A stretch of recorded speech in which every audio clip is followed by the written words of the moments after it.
ओम शांति। 3 सितंबर 2024 के ईश्वरीय महावाक्य। पहले एक नज़र मुरली के मुख्य पॉइंट पर। बाबा ने कहा, तुम रूहानी पैसेंजर्स हो, क्योंकि इस शरीर के साथ होना।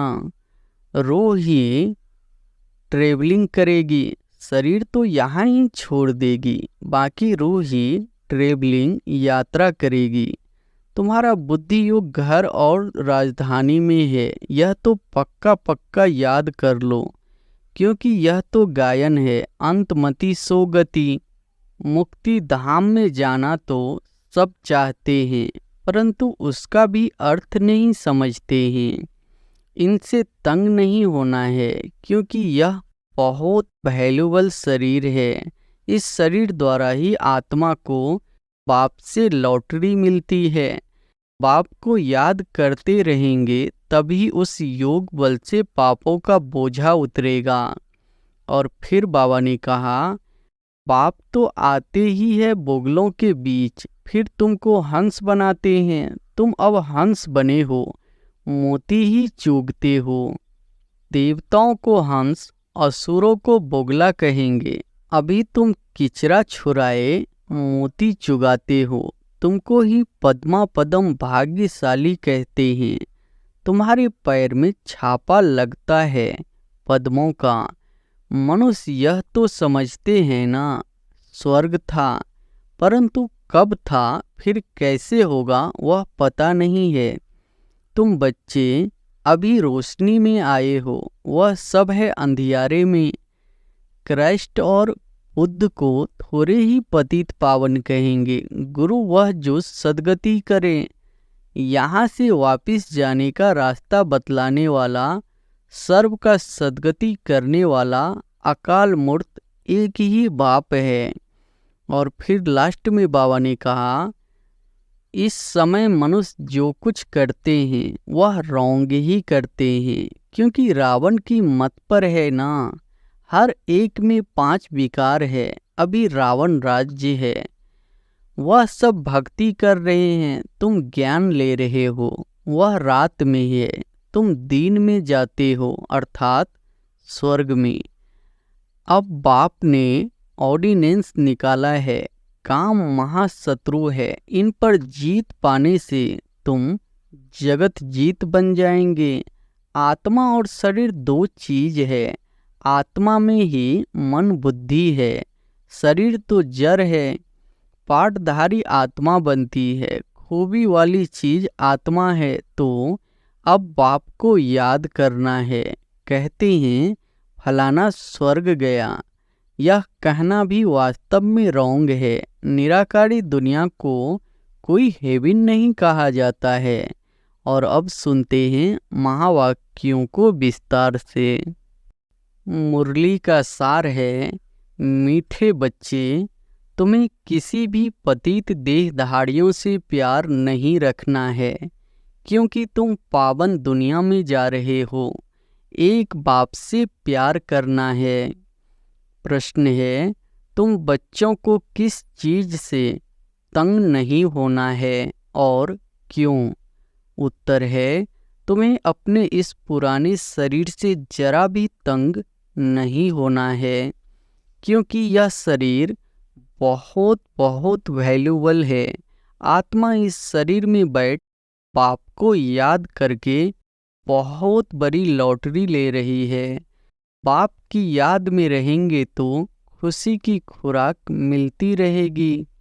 ओम शांति। मीठे मीठे रूहानी बच्चे, अब दूर देश के रहने वाले फिर दूर देश के पैसेंजर हो। हम आत्माएं हैं और अभी बहुत दूर देश जाने का पुरुषार्थ कर रहे हैं। यह सिर्फ तुम बच्चे ही जानते हो कि हम आत्माएं दूर देश की रहने वाली है। और दूर देश में रहने वाले बाप को भी बुलाते हैं कि आकर के हमको भी वहाँ दूर देश में ले जाओ। अब दूर देश का रहने वाला बाप तुम बच्चों को वहाँ ले जाते हैं। तुम रूहानी पैसेंजर हो, क्योंकि इस शरीर के साथ होना। रूह ही ट्रेवलिंग करेगी, शरीर तो यहाँ ही छोड़ देगी, बाकी रूह ही ट्रेवलिंग यात्रा करेगी। रूह कहाँ जाएगी? अपनी रूहानी दुनिया में। यह है जिस्मानी दुनिया, वह है रूहानी दुनिया। बच्चों को बाप ने समझाया है, अब घर वापस जाना है, जहाँ से पाठ बजाने यहाँ आए हैं। यह बहुत बड़ा मंडवा अथवा स्टेज है। स्टेज पर एक्ट करके पाठ बजाकर फिर सबको वापस जाना है। नाटक जब पूरा होगा तब तो जाएंगे ना। अभी तुम यहाँ बैठे हो, तुम्हारा बुद्धि योग घर और राजधानी में है। यह तो पक्का पक्का याद कर लो, क्योंकि यह तो गायन है। अंतमति सो गति। अभी यहाँ तुम पढ़ रहे हो, जानते हो भगवान शिव बाबा हमको पढ़ाते हैं। भगवान तो सिवाय इस पुरुषोत्तम संगम युग के कभी पढ़ाएंगे नहीं। सारे 5000 वर्ष में निराकार भगवान बाप एक ही बार आकर पढ़ाते हैं। यह तो तुमको पक्का निश्चय है। पढ़ाई भी कितनी सहज है। अब घर जाना है। उस घर से तो सारी दुनिया का प्यार है। मुक्ति धाम में जाना तो सब चाहते हैं, परंतु उसका भी अर्थ नहीं समझते हैं। मनुष्यों की बुद्धि इस समय कैसी है और तुम्हारी बुद्धि अभी कैसी बनी है? कितना फर्क है। तुम्हारी है स्वच्छ बुद्धि, नंबरवार पुरुषार्थ अनुसार। सारे विश्व के आदि मध्य अंत का नॉलेज तुमको अच्छी तरह है। तुम्हारे दिल में यह है कि हमको अब पुरुषार्थ कर नर से नारायण जरूर बनना है। यहाँ से तो पहले अपने घर में जाएंगे ना, तो खुशी से जाना है। जैसे सतयुग में देवताएं खुशी से एक शरीर छोड़ दूसरा लेते हैं, वैसे इस पुराने शरीर को खुशी से छोड़ना है। इनसे तंग नहीं होना है, क्योंकि यह बहुत वैल्यूबल शरीर है।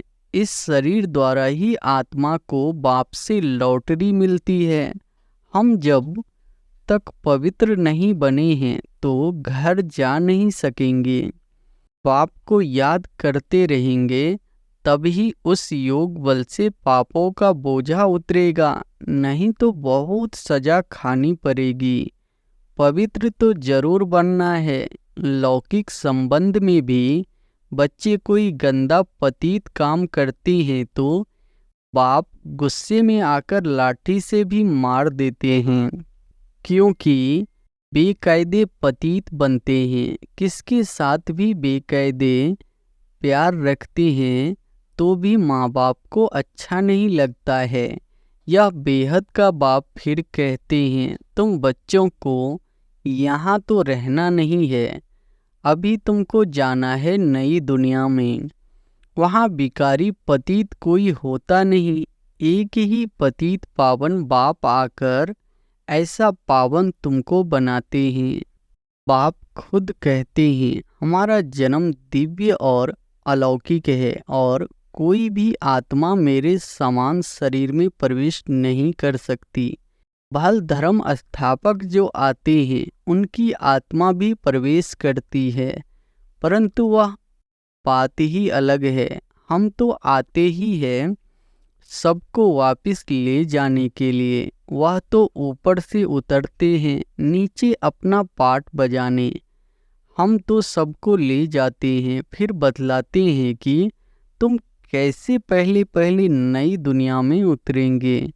उस नई दुनिया सतयुग में बोगला कोई भी होता नहीं।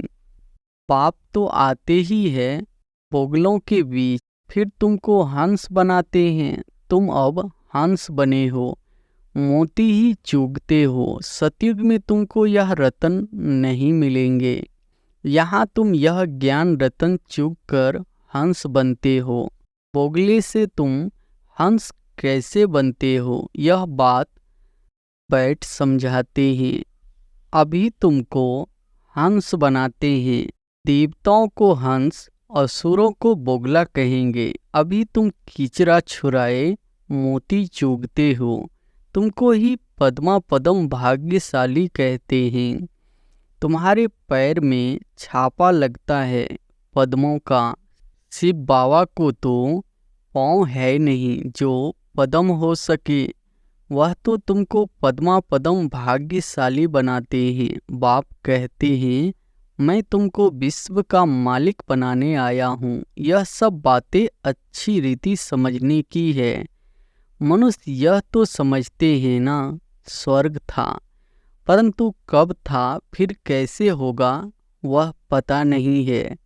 तुम बच्चे अभी रोशनी में आए हो, वह सब है अंधियारे में। यह लक्ष्मी नारायण विश्व के मालिक कब कैसे बने यह पता नहीं है। 5000 वर्ष की बात है। बाप बैठकर समझाते हैं। जैसे तुम आते हो पाठ बजाने, वैसे मैं भी आता हूँ। तुम निमंत्रण देकर बुलाते हो, हे बाबा हम पतितों को आकर पावन बनाओ। और किसको भी ऐसे कभी नहीं कहेंगे। अपने धर्म स्थापक को भी ऐसे नहीं कहेंगे कि आकर सबको पावन बनाओ। क्राइस्ट अथवा बुद्ध को थोड़े ही पतित पावन कहेंगे।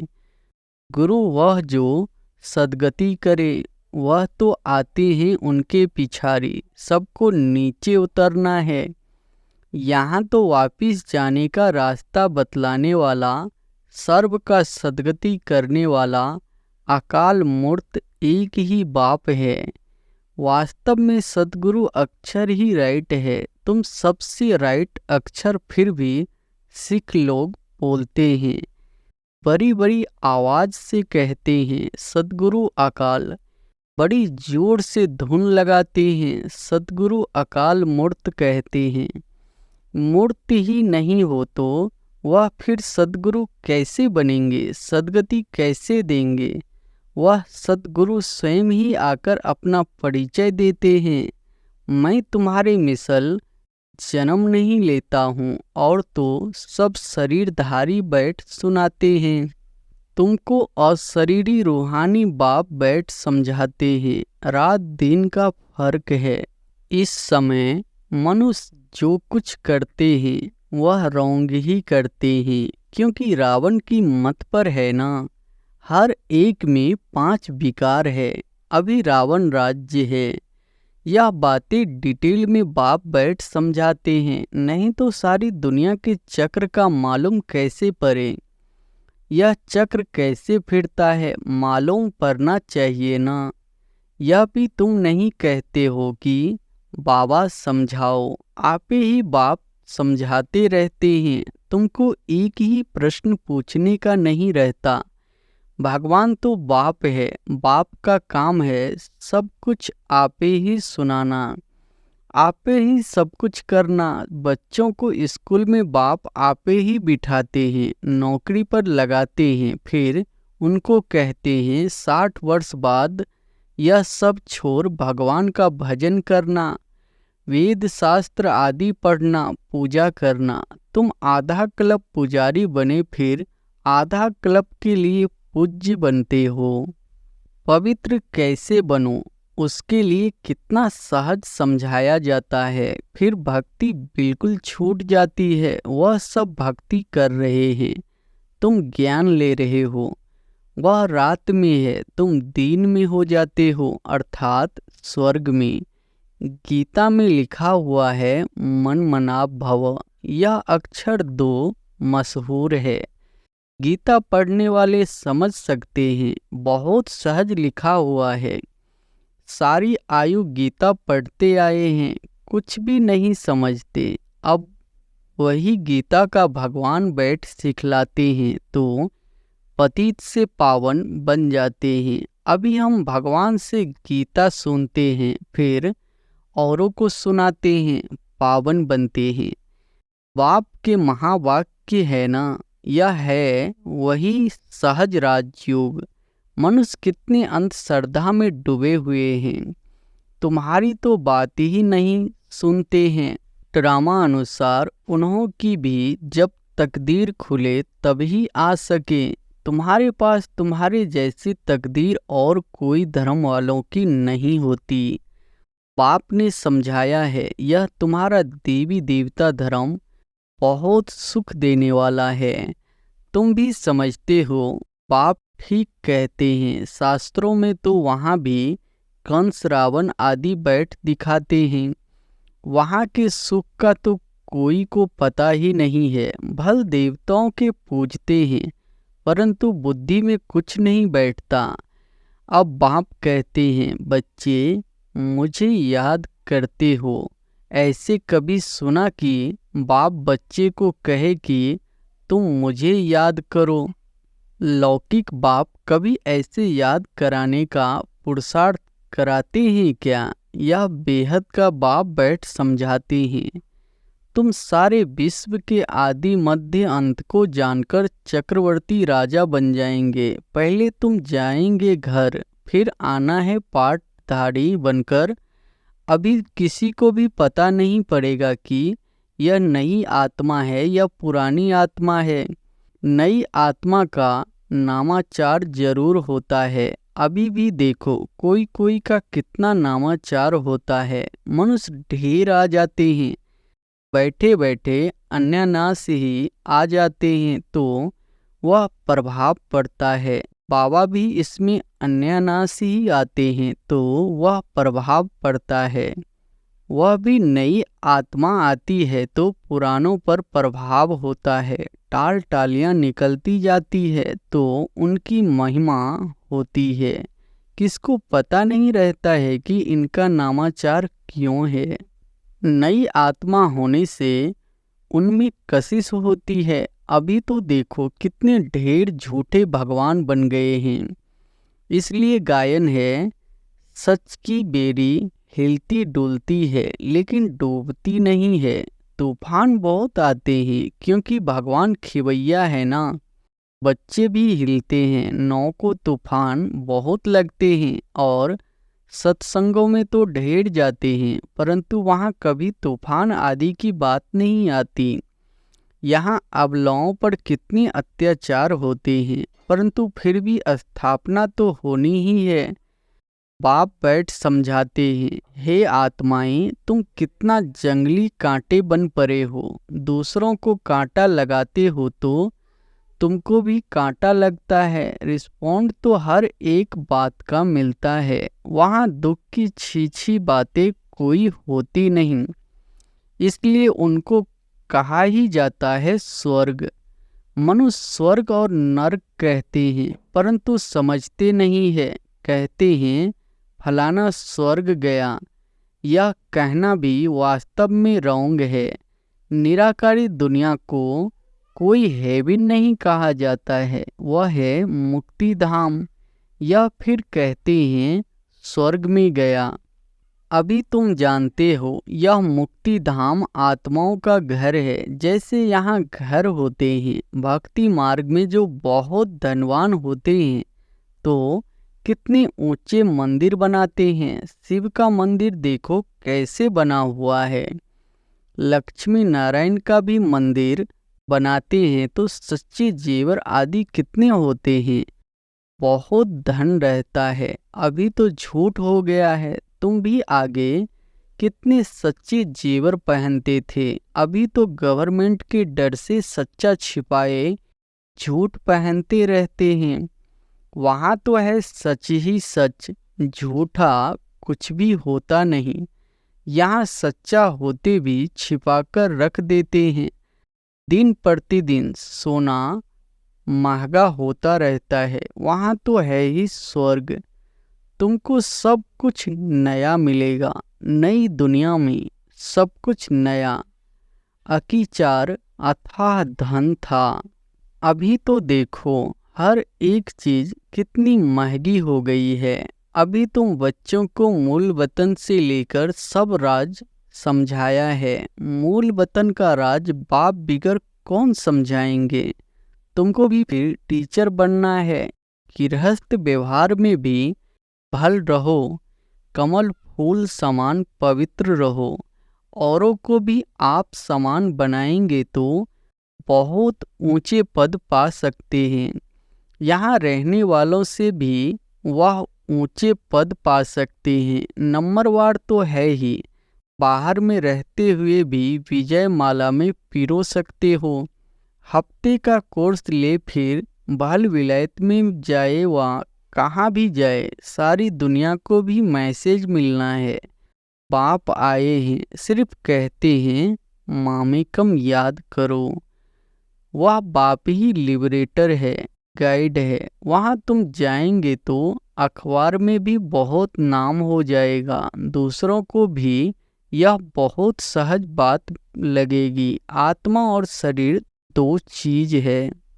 आत्मा में ही मन बुद्धि है, शरीर तो जड़ है, पाटधारी आत्मा बनती है। खूबी वाली चीज आत्मा है। तो अब बाप को याद करना है। यहाँ रहने वाले इतना याद नहीं करते हैं जितना बाहर वाले करते हैं, जो बहुत याद करते हैं और आप सामान बनाते रहते हैं, कांटों को फूल बनाते रहते हैं, वह ऊंच पद पाते हैं। तुम समझते हो पहले हम भी कांटे थे, अब बाप ने ऑर्डिनेंस निकाला है। काम महाशत्रु है, इन पर जीत पाने से तुम जगत जीत बन जाएंगे। परंतु लिखत से कोई समझते थोड़े ही है। अभी बाप ने समझाया है। अच्छा, मीठे मीठे सिकिलधे बच्चों प्रति माता पिता बाप दादा का याद प्यार और गुड मॉर्निंग। रूहानी बाप की रूहानी बच्चों को नमस्ते। धारणा के लिए मुख्य सार पहली पॉइंट है, सदा ज्ञान रतन चुगने वाला हंस बनना है। मोती ही चुगने हैं, किचरा छोड़ देना है। हर कदम में पद्मों की कमाई जमा कर पद्मा पदम भाग्यशाली बनना है। दूसरी पॉइंट है, ऊंच पद पाने के लिए टीचर बनकर बहुतों की सेवा करनी है। कमल फूल समान पवित्र आप समान बनाना है, कांटों को फूल बनाना है। वरदान है, तेरे मेरे की हलचल को समाप्त कर रहम की भावना इमर्ज करने वाले मर्सीफुल भव। तेरे मेरे की हलचल को समाप्त कर रहम की भावना इमर्ज करने वाले मर्सीफुल भव। समय प्रति समय कितनी आत्माएं दुख की लहर में आती है। प्रकृति की थोड़ी भी हलचल होती है, आपदाएं आती है तो अनेक आत्माएं तड़पती है। मर्सी रहम मांगती है तो ऐसी आत्माओं की पुकार सुन रहम की भावना इमर्ज करो। पूज्य स्वरूप मर्सीफुल का धारण करो। स्वयं को संपन्न बना लो तो यह दुख की दुनिया संपन्न हो जाए। अभी परिवर्तन के शुभ भावना की लहर तीव्र गति से फैलाओ तो तेरे मेरे की हलचल समाप्त हो जाएगी।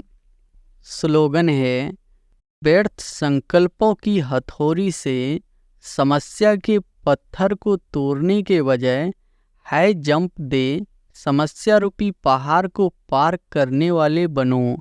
अच्छा, ओम शांति।